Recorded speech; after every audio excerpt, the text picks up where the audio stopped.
আসসালামু আলাইকুম। অবহেলা লিখেছেন দর্পণ কবির।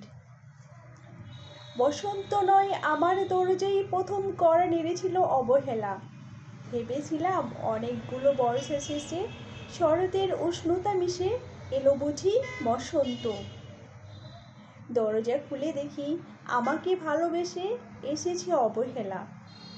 মধ্য দুপুরের তের্যক রোদের মতো অনেকটা নির্লজ্জভাবে আমাকে আলিঙ্গন করে নিয়েছিল অনাকাঙ্ক্ষিত অবহেলা।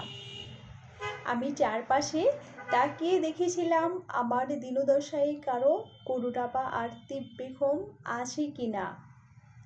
ছিল না।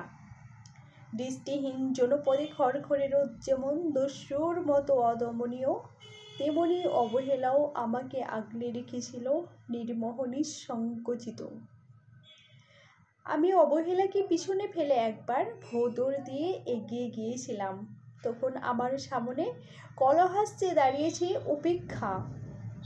উপেক্ষার সঙ্গেও একবার কানামাছি খেলে এগিয়ে গিয়েছিলাম তোমাদের কোলাহলমুখর আনন্দ সভায়। কি মিলেছিল? ঠোঁট উল্টানো ভৎসনা আর অভিশপ্ত অনুরার মতো একতাল অবজ্ঞা ছাড়া আর কিছু। তাও সয়ে গিয়েছিল একটা সময়, ধরেই নিয়েছিলাম কোনো কালেই হবে না আমার রাবের দিকটেম।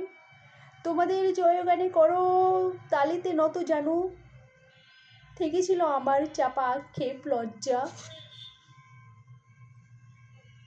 বুঝে গিয়েছিল জীবনানন্দময়ী স্বপ্ন আমাকে কখনো ছোবে না। জয়নুলের রং নিয়ে কল্পনার বসতি, হারানো দিনের গানের তন্ময়তা আমার রবে না।